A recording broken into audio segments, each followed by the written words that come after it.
Hey, so let's talk about the objective versus subjective use of words. In lower states of consciousness, use of words is often subjective. And what that means is that the use of our words isn't calibrated to any sort of truth. In higher states of consciousness, we move towards more communicative accuracy, using words to accurately reflect what we're feeling, what we're thinking, what we're observing. And that accuracy, that ability to see objective reality, is a really important skill for you when you're healing from narcissistic abuse and trying to protect yourself from narcissistic abuse. To be able to objectively observe and identify character traits in people. It will help you to choose the right people for you. When you can clearly identify traits in someone, you don't have to waste your time on many dates. You don't have to waste months, years, days trying to figure people out. Self-trust is kind of important as well, but we're not talking about self-trust. But yeah, so the English language is a reflection of energy. When I'm speaking this language to you, I am translating the energy that's in my mind from my life into words that is transmitted to you. Narcissistic people in lower states of consciousness also have the ability to translate energy into words. We all do. That's what language is, the translation of energy into words. That's why energy healing works. It's the translation of energy into movement, into singing. It's the transmitting of energy. So for narcissistic people, oftentimes the energy that they're transmitting doesn't actually align with the language that they're using or the words that they're speaking. And this can get really deep into like serious manipulators.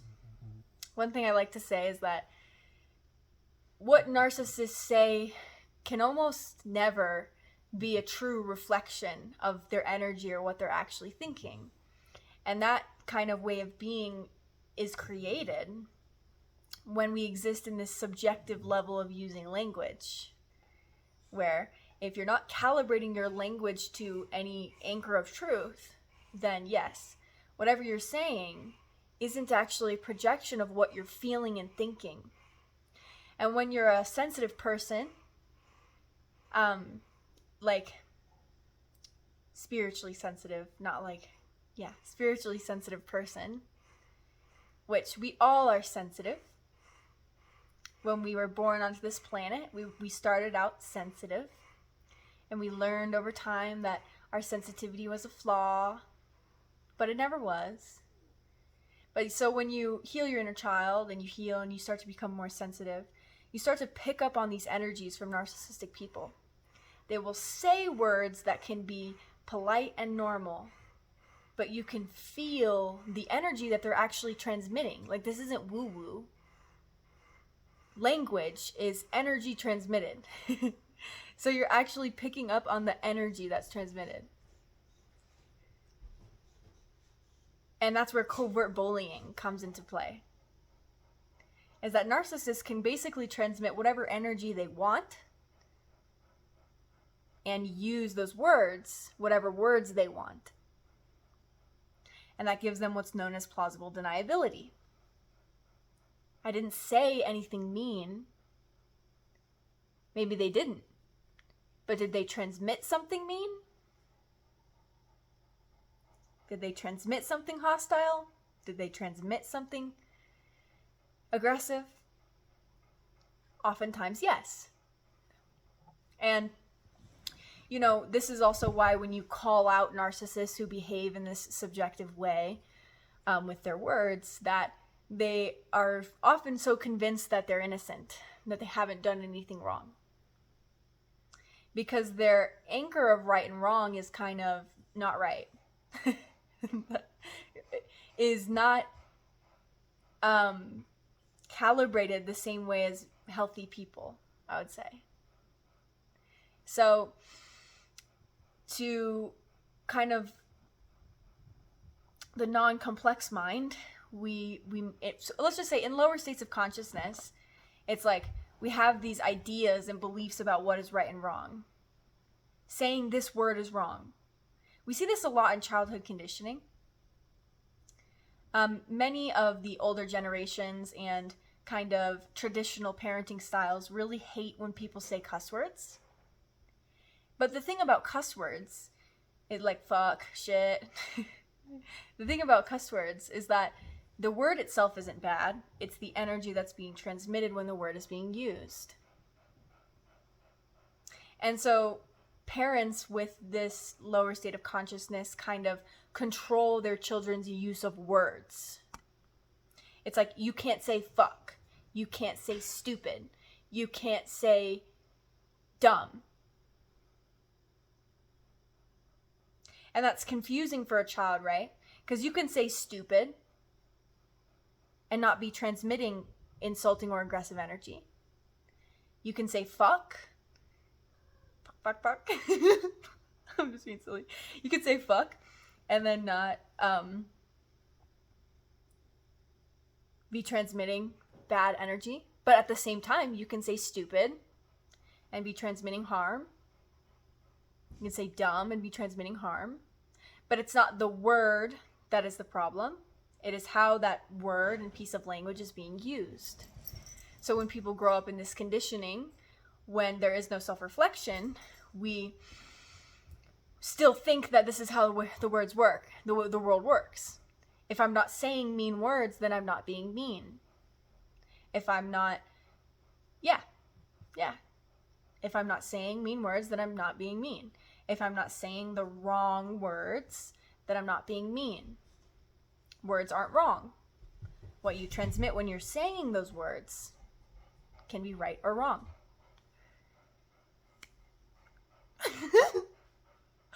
Hell yeah. Yeah. Right? And so, truth. Let's talk about like anchoring to truth. So, narcissistic people or people in lower states of consciousness, and just a lot of people in general,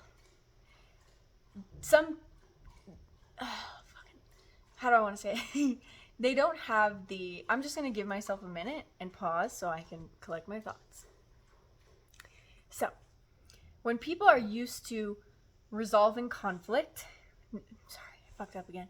When people are used to avoiding conflict through quick judgments, assumptions, and jumping to conclusions. If you want to know more about this, watch my video titled High Conflict Equals High Illusion about high conflict people. So people who avoid conflict kind of jump to quick judgments, and it's because there's this absence of self-reflection. It's like that King of Swords in the reverse energy. And maybe even like King of Swords energy a little bit too. There's an absence of self-reflection where people don't stop and think, is what I'm thinking true? Is what I'm saying true? Is what I'm saying accurate? And that's what it means to anchor our language to truth. And truth is a very high vibrational state of consciousness. So when we anchor our words to truth, we're speaking light. We're speaking freedom. We're speaking love. The highest truth that there is on this planet is love. And I think I've seen some people say that there's like, hey, stop. There's like, do I need to put you outside? subjective, everyone has their own subjective truth. And then there's the objective truth. But I disagree with this.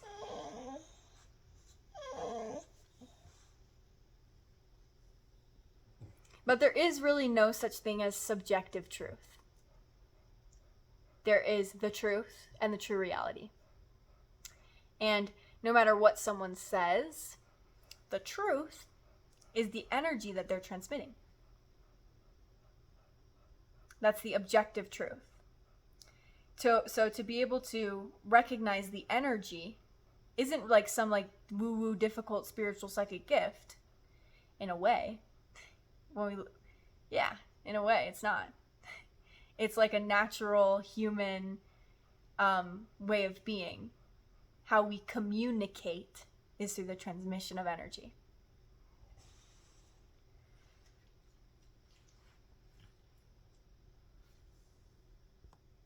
So to move into this state of objective truth, it's a matter of releasing our conditioning. And how we release conditioning is by asking questions. A lot of people hold the fear of asking questions because we've been conditioned into believing. It's like you're conditioned, and then you're conditioned, and then you're conditioned, and then it's a whole web of conditioning. We're conditioned into believing that questions are a disrespect of authority. The opposite is actually true. Questions are a respect of authority. When you ask questions, you respect people. When you immediately oppose and argue and disagree with people, you disrespect them. You disrespect their perspective. You make quick judgments and you cast them as wrong or bad. And so to move through our conditioning,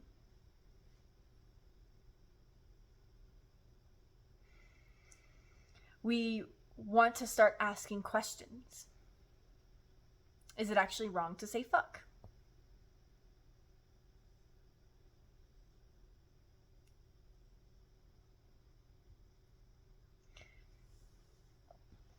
Righteousness in a religious context is about truth. To be righteous is to be in truth, in love, connected to what is right, which is truth, right? Like when someone speaks the truth, they are right.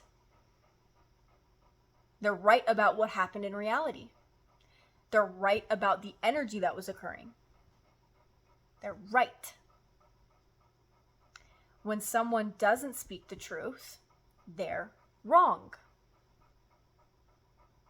And that's this subjective reality.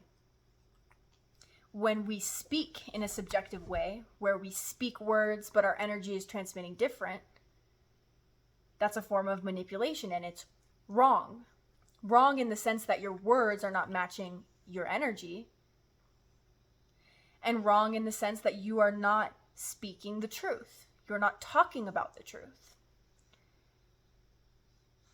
And a lot of times when people gossip, they're existing in this realm of subjective reality. In subjective reality, words are kind of blanket terms for whatever's going on within me.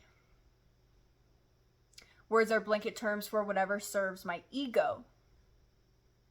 Words are blanket terms for whatever gets me what I want. That's called manipulation.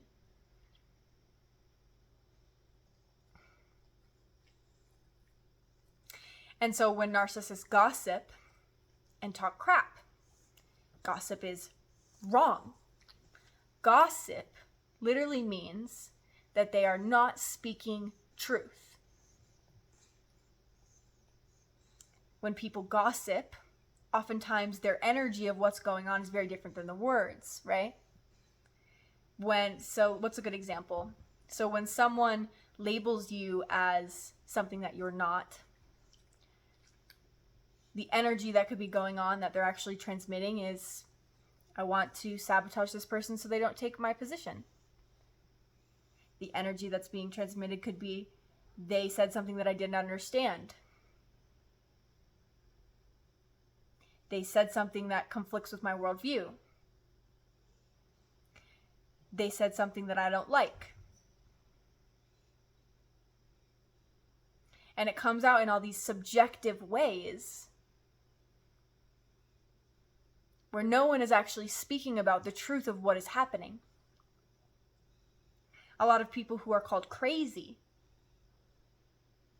Oh, this is good. So this relates to projection.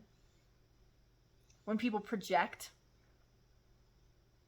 it's like when they call you what they are, they say you're crazy. The actual energy that's going on in their mind is they highlighted something in myself that I accurately identify as crazy.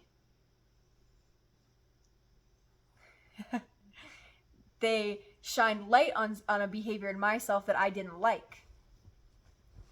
And that's the thing about terms, words.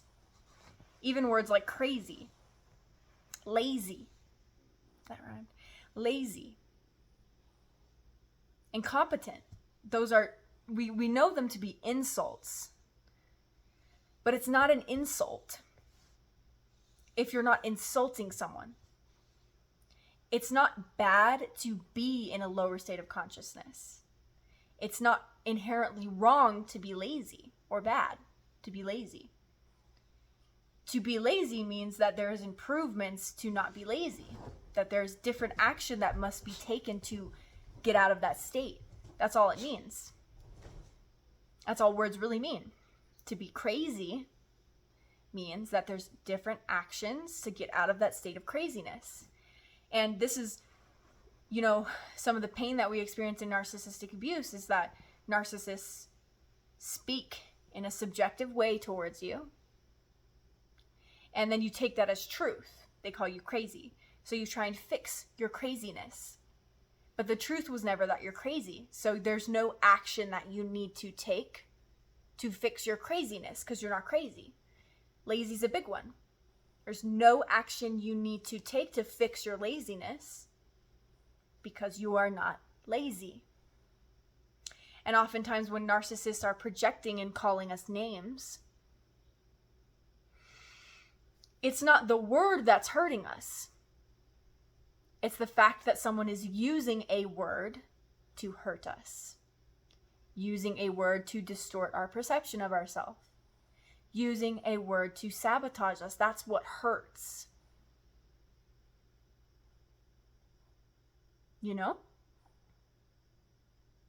So we can recognize flaws in ourselves and not be hurt by that,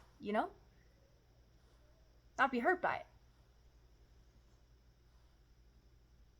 And that takes strength and courage because it's not the word that hurts.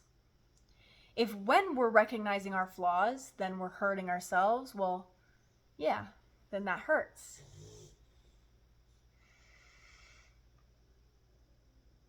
So the experience of subjective reality for a child can be extremely confusing. And I say this for a child because your childhood was a big part of how your brain developed, how you came to be who you are. And the roots of our most painful issues are often in our childhood.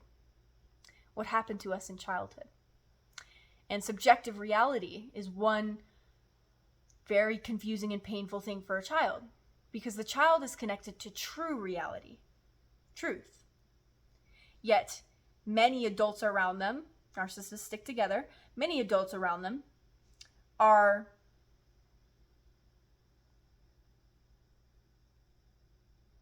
sorry, my mind's going off in like a million directions in the best way possible, but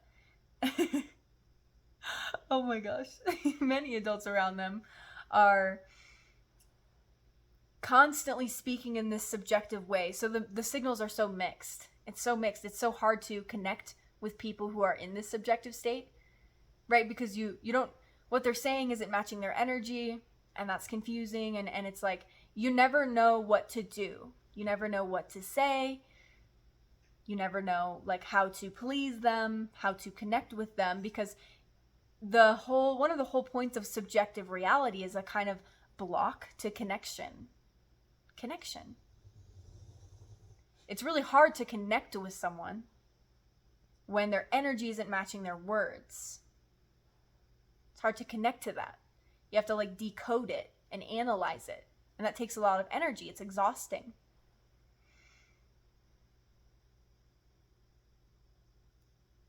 And that kind of like mental burnout prevents connection. It's like people in subjective reality sabotage others' ability to connect with them. And that can be, it's a part of that web, that big web. It's like a motive. I'm afraid of people, so I'll sabotage my connections with people. I really like to play the victim, so I'll sabotage my connections with people. Not talking about me, but you know what I mean. All these motives, ulterior motives of the ego. And when I say ego, it's really just illusion, the false self. The narratives we create of ourselves is the ego. When we convince ourselves we're superior to others, that's our ego. There's no version of you that's superior to others. That version of you is an illusion. There's no version of us that is, when we create narratives and stories about ourselves, it's like the story itself is subjective, right? It's like when narcissists have a narrative about themselves and like what their life really is, the underlying energy of that is, I'm deceiving myself and deceiving you. I need to deceive myself because it serves me in some way. That's the energy, right? And that's why we don't trust people that kind of speak in this subjective way. Because genuinely, we don't trust people who are deceptive. But then when you try and tell people like this that they're being deceptive, they don't know it. Or they don't recognize that it's deception because they've been taught that language, certain words are bad. It is how those words that are used is what makes it right and wrong. Using words to accurately identify things to improve about yourself isn't wrong. That's epic. That's awesome. So yeah, this is my talk about subjective reality and objective reality. When you're in objective reality, your energy matches your words. When a lot of people talk about narcissistic abuse, like spotting, they say like, do their words match their actions? And I would say a better rule of thumb for you is, does their energy match their words? Does their energy match their words? Does their energy match their actions? Words matching actions? Nah, fuck that. Energy matching actions. Energy matching words. That'll be your best skill, in my opinion. So, yeah, I love you. Don't forget to, actually, let me say this. Thank you so much for your likes, for watching, for your beautiful comments and your support of me and my work. I really appreciate you being here with me and listening. I love talking about this. I love helping people. I love analyzing things. It's one of my gifts. And yeah, I just want to thank you so much for being here.